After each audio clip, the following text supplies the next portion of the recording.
Hello everyone, welcome back to the Audit of Reality. In today's video, we are going to be covering Step 1, the Bedrock of Reality. Why am I asking what 1 plus 1 equals? It seems obvious. It's 2, right? Everybody knows that 1 plus 1 equals 2. Even a toddler knows that 1 plus 1 equals 2. You take one banana, you combine it with another banana, you have 2 bananas. But this proves something about reality. First of all, it proves that reality is logical, consistent, intelligible, structured. Why does math even work? So as we answer that question, we've proved something. We've proved that reality has rules. It's not just an opinion. It's not my opinion that 1 plus 1 equals 2. 1 plus 1 equals 2 is a fact. But why? Because reality has laws. They govern the universe. The first and most foundational law is the law of identity, that a thing is itself. This is foundational. If 1 doesn't actually mean 1, then 1 plus 1 doesn't necessarily equal 2. 1 is 1. It's not 3. It's not banana. You are you. You are not me. I am me. I am not you. That's true because of the law of identity. Things are what they are. The law that immediately follows the law of identity is the law of non-contradiction. Because things are what they are, they cannot also be their opposite at the same time. Nothing can be both true and false simultaneously. 1 plus 1 cannot equal 2 and not 2 at the same time.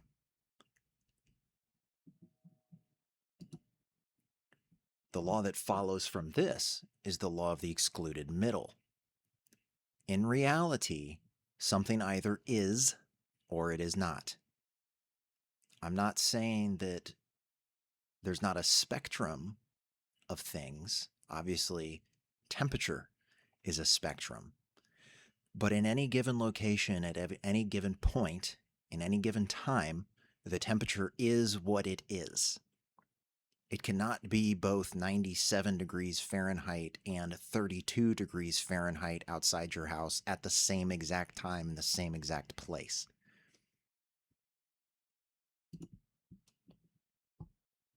And the last law that keeps reality logical is the law of causality. Every effect requires a sufficient cause. In math, 2 doesn't appear just because. It is the necessary result of 1 plus 1. There is no magic. Things don't just appear for no reason. Look around at anything in your house right now, or wherever you are. If you're at a gas station, if you're at the grocery store, look around it, pick any random object. How did it get there? Did it just appear by magic? Or did certain things need to be and to happen in order for that thing to be? Now, if these laws were not absolute, technology wouldn't work. Our computers, our phones, our TVs, our cars, our airplanes, they all function because 1 is 1 and 0 is 0. On, off. That's ultimately what a computer is. It's a bunch of 1s and 0s. If 1 wasn't 1 and 0 wasn't 0, technology wouldn't work. So as I wrote here in the Silicon Witness, if these laws were not absolute, our technology wouldn't simply cease to function. It would function and not function. It would be, maybe, and not be. All these words would mean nothing, everything, and blah, blah, blah, blah. And it would all be just because at the same time. That's not the reality that we live in, folks. In reality, the law of identity is absolute. The phone in your hand or the computer you are looking at is that device. It is not my device. It is not your dinner. It is not your outfit for tomorrow. It is what it is. So this is the foundation of this audit. We are going to follow this logic all the way to its inevitable conclusion, wherever it leads. We're not going to bring emotion with us. In reality, things are what they are. They can't be their opposite. There is no middle in between true and false.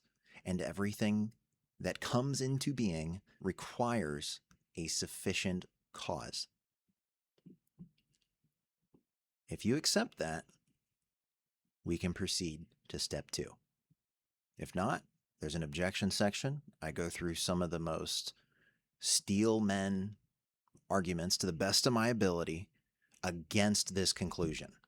And I'll make videos in the future on that as well. But for the time being, I'm just going to focus on the steps 1 through 8. But if you would like, you are more than welcome to visit theauditofreality.com and examine the objections yourself, or reach out to me directly. Give me the best argument you can come up with against this conclusion. Seriously, I am very eager and curious what you guys think. And you know what? If you prove me wrong, if you can produce evidence that contradicts my conclusion that I've come to here, I will publicly admit it. I will admit that I am completely wrong. However, in order for me to be wrong, right must exist, which requires the law of identity, which requires the law of non-contradiction, which requires the law of excluded middle. And for me to admit that I'm wrong, there must be a sufficient reason why I ought to believe I'm wrong. Anyways, thank you so much for listening to this video. I'll try to get the next video up as soon as possible. I know that my last video was a little over a month ago. Recently went on a trip, so I didn't have much time to sit down and do this. But anyways, I'm very eager to put the next video out. Thank you so much for tuning in. Again, you can find this website at theauditofreality.com. Go through it yourself. Go through it yourself. It takes about 30-45 minutes to get through the 8 steps if you're reading every single word. But anyways, thank you again. Hope you guys have a wonderful day.